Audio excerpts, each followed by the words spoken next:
안녕하세요. 동신교회 아동부 어린이 여러분.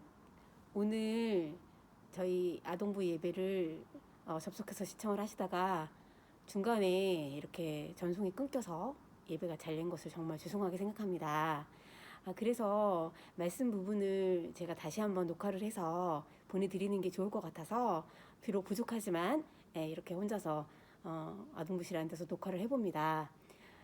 부디 비록 짧은 영상이지만 여러분에게 이 메시지가 잘 전달되고 또 좋은 은혜 받는 시간이 되었으면 좋겠어요. 자, 그러면 다시 우리 한번 하나님의 말씀을 한번 볼까요? 오늘의 하나님의 말씀은 열왕기하 18장 11절 12절 말씀이에요. 자, 열왕기하 18장 11절 12절 말씀입니다. 찾았다고 생각하고 제가 먼저 읽어보겠습니다. 아수르 왕이 이스라엘을 사로잡아 아수르에 이르러 고산 강가에 있는 할라와 하불과 메대 사람의 여러 성읍에 두었으니 이는 그들이 하나님 여호와의 말씀을 듣지 아니하고 그의 언약과 여호와의 종 모세가 명령한 모든 것을 따르지 아니하였음이더라. 말씀을 보기 전에 잠시 기도하겠습니다. 하나님 아버지 감사합니다.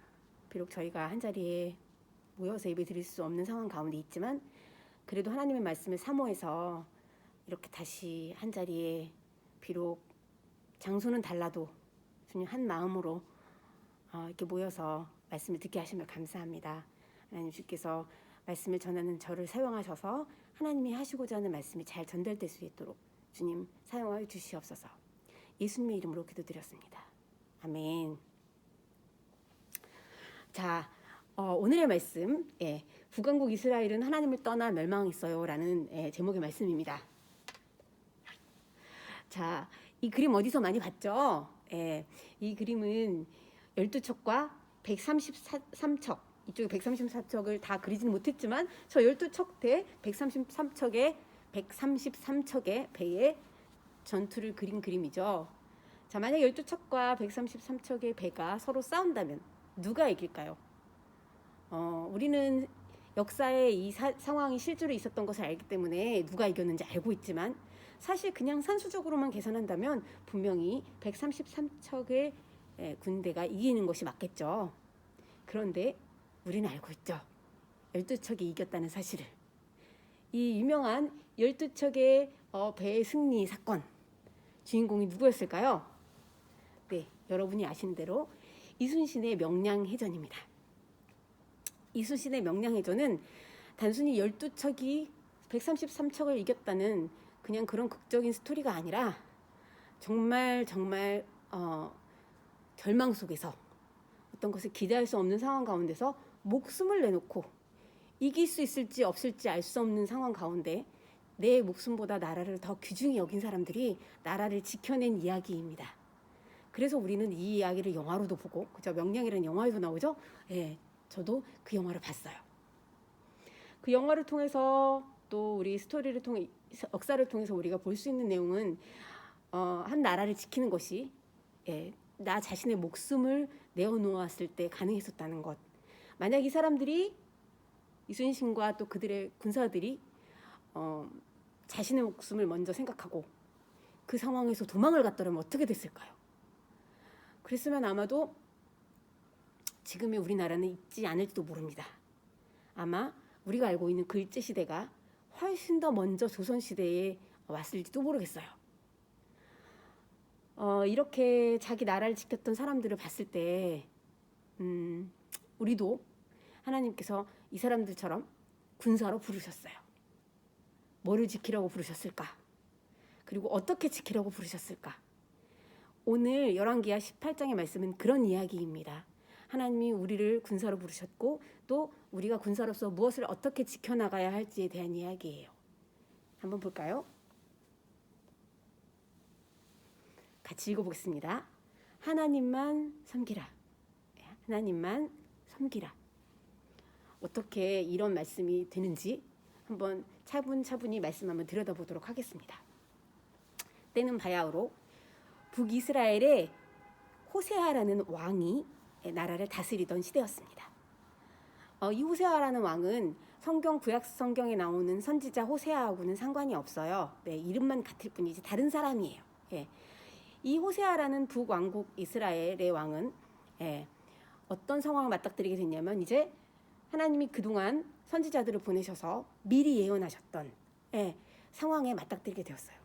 그 상황은 우리 지난주에 배웠던 아모스를 통해서도 말했던 것처럼 아수르라는 나라, 그 당시 굉장히 큰 나라였어요. 그 당시 큰 제국이었던 아수르라는 나라가 이스라엘을 침략해서 그들을 멸망시킬 것이라는 이야기였어요. 이미 여러 번 말씀을 하셨고, 그들에게 돌아와라, 회개해라, 너희가 우상 숭배를 버리고 돌아와라 하나님 앞에, 그러면 너희들이 이런 일을 당하지 않을 것이다 라고 말했지만, 아무리 기다려도 이스라엘 백성들은 하나님 앞에 돌아오지 않았어요. 그래서 결국은 이러한 슬픈 상황에 처하게 됐죠. 이스라엘 사람들이 이렇게 잡혀간 이야기가 오늘 본문 열왕기하 18장 11절 12절에 나옵니다. 제가 다시 한번 읽어볼게요. 아수르 왕이 이스라엘을 사로잡아 아수르에 이르러 고산 강가에 있는 할라와 하볼과 메대 사람이 여러 성읍에 두었으니, 이는 그들이 하나님 여호와의 말씀을 듣지 아니하고 그의 언약과 여호와의 종 모세가 명령한 모든 것을 따르지 아니하였음이더라. 오늘 말씀을 보니까 이스라엘을 사로잡아서 아수르가 어디다 데리고 갔는지, 어디로 포로로 데리고 갔는지가 나옵니다. 그렇죠? 뭐 할라와 하볼과 메대 사람의 여러 성읍에 두었으니, 그렇게 되어 있죠. 여러 성읍에, 지금 아무도 없으니까 제가 좀 마스크를 한번 벗을게요. 네, 아무도 없는 상황에서 촬영하고 있습니다. 네, 이 여러 성읍에 보낸 이유가 뭐였는가, 그 이유를 그 아수르 왕의 마음에 두지 않고 성경은 그 이유가 하나님께 있다고, 정확히 말하면 이스라엘 백성들에게 있다고 말하고 있어요. 12절에 보니까 그들이 하나님의 말씀, 하나님 여호와의 말씀을 듣지 아니하고 그 언약과 여호와의 종 모세가 명령한 모든 것을 따르지 아니하였음이더라, 이렇게 돼 있어요. 그러니까 이 사람들이 포로로 잡혀간 이유가 아수르가 세서가 아니라, 그렇죠? 하나님의 말씀을 듣지 않고 그 약속을 지키지 않았기 때문이라라고 성경은 말하고 있죠. 자, 그러면 왜 이렇게 됐을까요? 북왕국 이스라엘이, 방금 전도사님 말을 했는데, 말씀을 봤는데, 그죠? 그들의 죄 때문이라고 그랬죠. 그죠? 하나님이 하신 약속이 도대체 뭐였길래 그 약속을 지키지 않으면 이렇게 될 것이다라고 하셨을까요? 하나님이 하신 약속, 이스라엘 백성과 한 언약, 서로 지키기로 한 조약, 그것은 무엇이었냐면, 나는 너의 하나님이 되고 너희들은 내 백성이 될 것이다. 상호조약이었어요. 약속에는 항상 지켜야 할 것이 있죠. 그래서 하나님이 너희가 우상 숭배를 하지 않고 나 여호와 하나님만 섬기면, 그렇죠? 그리고 내가 율법에 가르쳐 준 것을 그대로 행하면, 그러면 너는 나의 백성이 될 거야, 이렇게 말씀하셨어요. 그런데 그들은 그 약속을 지키지 않았죠. 여기 있는 말씀 한번 같이 읽어볼까요? 시작. 너희가 내 말을 잘 듣고 내 언약을 지키면 너희는 모든 민족 중에서 내 소유가 될 것이다. 이게 그 언약의 내용이었어요. 네, 이게 어디에 나오는 말씀이냐면 출애굽기 19장 5절에 나오는 말씀이에요. 이스라엘 사람들이 하나님을 섬기는 것만 따랐다면, 그러니까 되게 어려운 약속도 아니에요, 사실. 그죠? 너희가 뭐 하루에 1000마리씩 소를 잡아와라, 뭐 하나님께 뭐 하나님이 할 수 없는 어떤 그런 것을 요구하신 게 아닙니다. 하나님만 섬기라는 것 뿐이었어요. 정말 지키기 쉬운 약속이라고 전사님은 생각해요. 그런데 그들은 그것을 싫어했어요. 그래서 하나님을 이렇게 섬기는 게 아니라 우상을 섬겼어요. 하나님이 싫어하시는 우상을 숭배했고, 또 이곳저곳에 신당을 짓고 또 우상에게 제사를 드렸어요. 그래서 그 제사는 자기 자식들을 불에 태워드리는 그런 제사, 성적으로 타락해서 이렇게 문란한, 지금으로 말하면 불륜을 저지르고 이런 건 드라마에나 나올 법한 그런 상황들을 신전에서 행했어요. 그래서 하나님께서 선지자들을 보내셨죠. 우리가 지난주에 본 아모스 같은 선지자들 보내서 너희는 그 악한 생활 방식에서 떠나라. 이웃을 착취하고 이웃에게 고리대금업을 하고, 그래서 돈을 많이 막 벌어들이고 나쁜 짓을 하는 것도 스톱해라. 그만해라. 내가 너희 조상에게 명령한 대로 그 말대로 살면 너희들 행복하게 살 수 있어. 그렇게 행복하게 살 수 있는데 왜 그렇게 하지 않니? 하시죠. 그렇지만 이스라엘 백성들은 고집스럽게 하나님의 경고를 무시하고 우상을 섬기는 삶을 살았어요. 그래서 결국은 하나님이 예고하신 대로 하나님의 심판을 피하지 못했죠.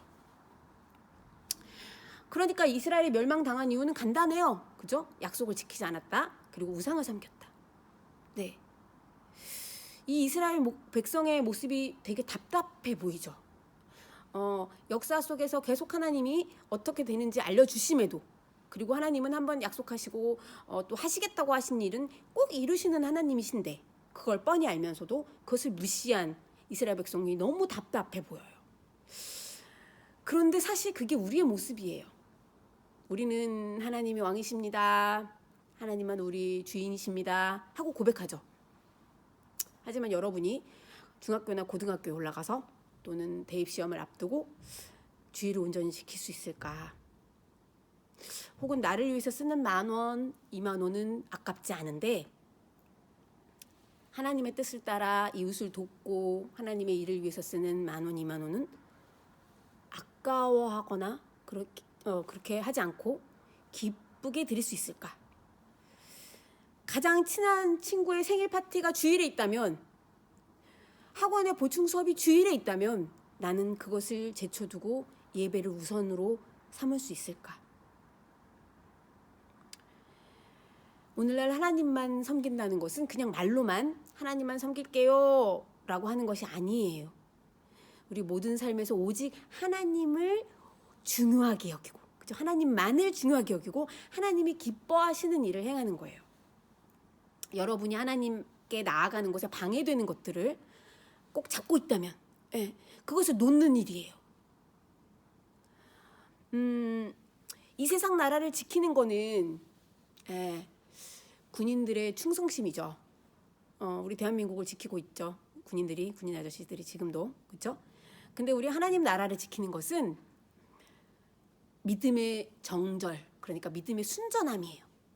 어려운 말이죠. 믿음을 깨끗이 지키는 것이라고 말할게요. 그것은 다른 말로 하면 누가 좋아하는 일을 하느냐, 그죠? 내가 좋아하는 일을 하는 것이냐, 하나님이 좋아하시는 일을 하는 거냐. 우상 숭배와 하나님을 섬기는 가장 큰 차이는 그거예요. 내가 하나님이 좋아하시는 일을 좋아하면 더없이 좋겠죠. 그럼 하나님도 좋고 나도 좋고.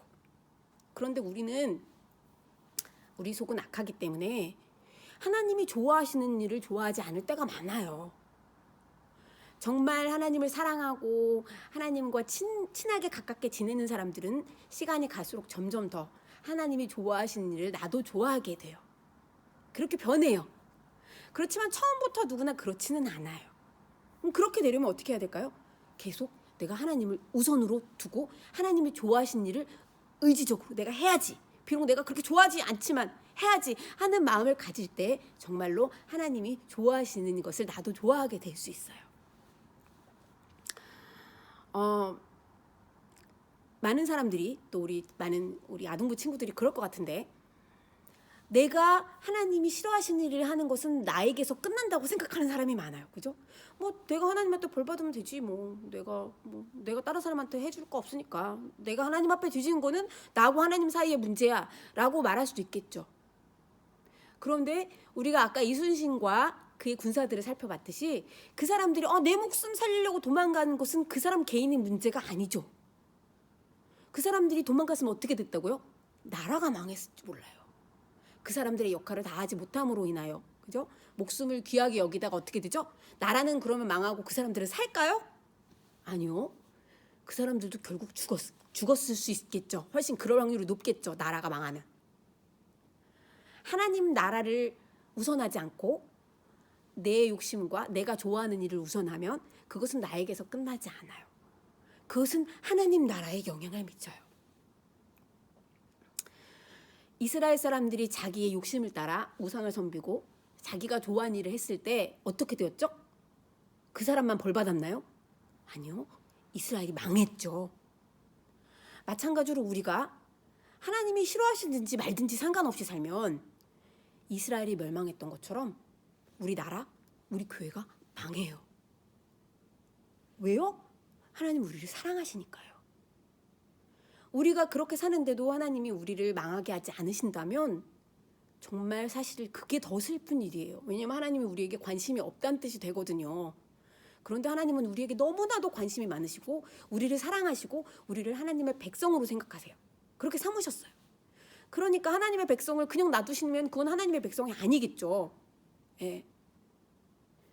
우리가 잘못함으로 우리 나라나 우리 교회나 우리 지역이 망한다는 것은 우리가 망하게 하려는 게 하나님의 목적이 아니라고 했죠. 지난주에. 그죠? 뭐가 목적이죠? 돌아오게 하시는 거. 자, 우상을 섬기는 것은 내 욕심을 채워주는 것이에요. 내 욕심을 채워주는 그것을 하나님처럼 받들고 섬긴다는 뜻이에요. 우리 한번 이제 우리가 어떻게 나라와 교회를 지켜야 할지 답을 찾아봤죠? 그 답이 왜 이건지 알겠죠? 같이 한번 읽어볼까요? 하나님만 섬기라. 하나님만 섬길 때 나를 지키고 우리 가족을 지키고 우리 교회를 지키고 우리 나라를 지킬 수 있어요. 어제 제가 인터넷을 통해서 궁금한 정보를 하나 검색해 봤어요. 우리나라에 이제 예수님을 믿는 사람들이 도대체 얼마나 있을까 궁금해서 한번 찾아봤습니다. 그런데 굉장히 슬픈 결과를 발견했어요. 2018년도 12월 달에 나온 조사에 따르면 그때만 해도 그죠? 지금부터 4년 전이죠. 네, 4년 좀 못했죠. 3년 조금 넘었네요. 그죠? 3년 전만 해도 기독교 인구가 47%였다는 기록이 있어요. 네, 거의 절반에 가깝죠? 그런 여론조사가 있었어요. 네.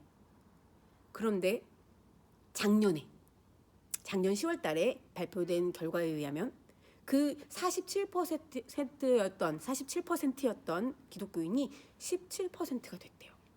그러니까 절반에 가까웠던 기독교 인구가 이제 5분의 1도 되지 않아요. 30%나 줄었어요. 더 슬픈 사실은 기독교인에 대한 호감도를 조사해 봤더니 호감도가 뭐냐면 기독교인을 좋게 생각하는가 어떻게 생각하는가 하는 걸 물어봤어요. 그런데 기독교에 대해서 좋게 생각하는 사람들의 숫자가 6%밖에 되지 않았대요. 그건 무슨 말이죠? 난 기독교인 별로야. 나는 기독교를 내 종교로 갖고 싶지 않아. 나는 하나님 믿기 싫어라고 하는 사람들이 더 많다는 거예요. 우리가 이제 전도하기도 힘들어졌다는 말이죠. 근데 그게 누구의 문제일까요? 그게 하나님이 잘못하신 거예요? 하나님이 이 세상을 이렇게 놔두셔가지고 그렇게 된 걸까요?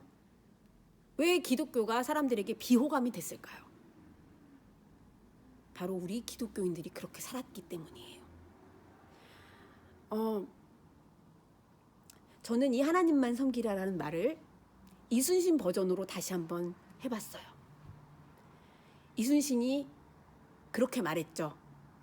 그 당시의 왕이었던 선조에게 이렇게 말했어요. 신에게는 12척의 백이 아직 그죠? 신에게는 아직 12척의 배가 남아 있습니다. 이렇게 말했어요. 그걸로 나는 버틸 수 있다. 이길 수 있다. 희망은 아직 있다라고 이순신 장군은 말한 거예요. 우리도 한번 이순신 버전으로 말해볼까요?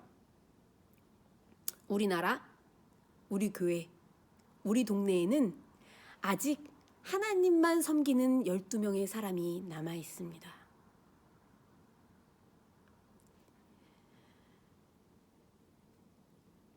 불가능해 보이는 일이죠.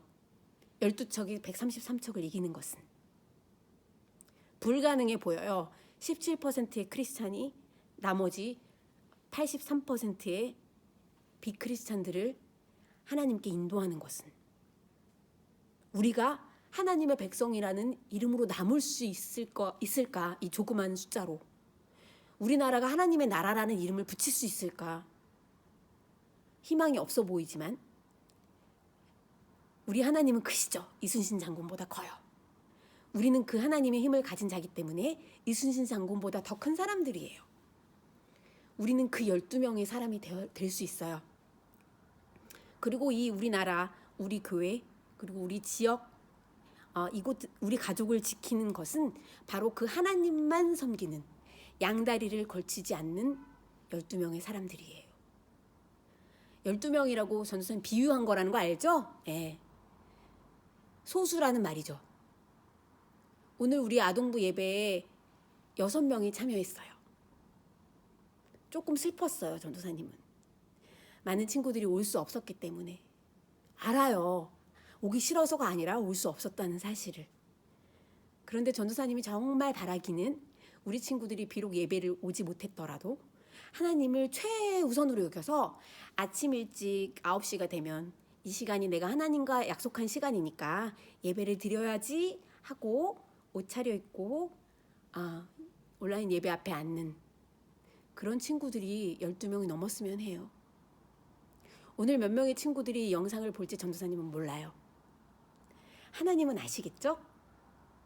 비록 제 시간에 맞춰서 드릴 수 없었지만 예배 영상이 끊겨서 그렇지만 늦게라도 이 말씀을 보고 그것을 깨닫고 내가 하나님만 섬기겠다고 작정하는 우리 동신교회 아동부 친구들에게 하나님께서 넘치는 축복으로 채워주실 줄로 믿습니다. 하나님만 섬겨서 이 12명의 12척의 그쵸?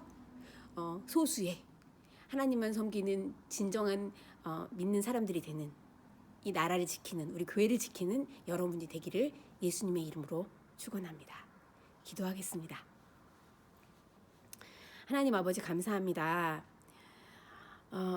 저희들은 너무나도 미약해서 힘이 없어서 한 사람 한 사람을 놓고 보면 저희 같은 게 무슨 교회를 지키고 나라를 지킬 수 있을까? 어떻게 예수님을 믿는 사람들 앞에 호감도 있게 좋은 삶을 살 수 있을까? 막막하지만 하나님, 저희들은 하나님이 저희와 함께 하신 것을 믿습니다. 그리고 하나님께서 약속을 지키시는 분이심을 믿습니다. 저희가 하나님과의 약속을 지키면 하나님이 저희에게도 약속을 지키셔서 언제까지나 저희들의 하나님이 되시고 저희는 하나님의 자녀로서 살 수 있음을 믿습니다. 하나님 오늘도 함께 하시고 우리 친구들이 그 소수의 사람, 비록 온 세상이 하나님과 세상을 함께 섬기는 그런 양다리를 걸친 사람들로 가득 차 있더라도 나는 하나님만 섬기겠다고 그렇게 작정하는 친구들이 이 예배에 있게 하여 주시옵소서. 하나님 속히 이 코로나 상황이 끝나서 함께 얼굴을 맞대고 예배하는 시간이 오기를 간절히 기도합니다.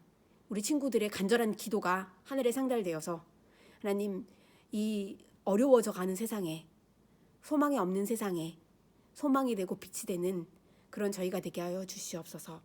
저희가 하나님만 믿고 하나님만 섬김으로 이 나라를 지키게 하여 주시옵소서. 예수님의 이름으로 기도드렸습니다. 아멘. 감사합니다. 우리 다음 주에도 9시에 우리 예배에서 온라인 스트리밍을 할 예정이에요. 오늘 왜 영상이 끊겼는지 그 이유를 알게 되었어요. 그래서 아마 다음 주에는 그 이유를 제가 수정을 해서 영상이 끊기지 않게 잘 보낼게요. 그러니까 지켜봐 주세요. 예배 꼭 드리고 예배 전에 단정하게 옷 입고 찬바람으로 머리 이렇게 흐트러치고 나오지 마시고 그죠? 하나님을 보고 계시니까 하나님께 드리는 그런 예배 우리 동신교회 어린이들이 되기를 바랍니다. 다음 주에 만나요. 안녕.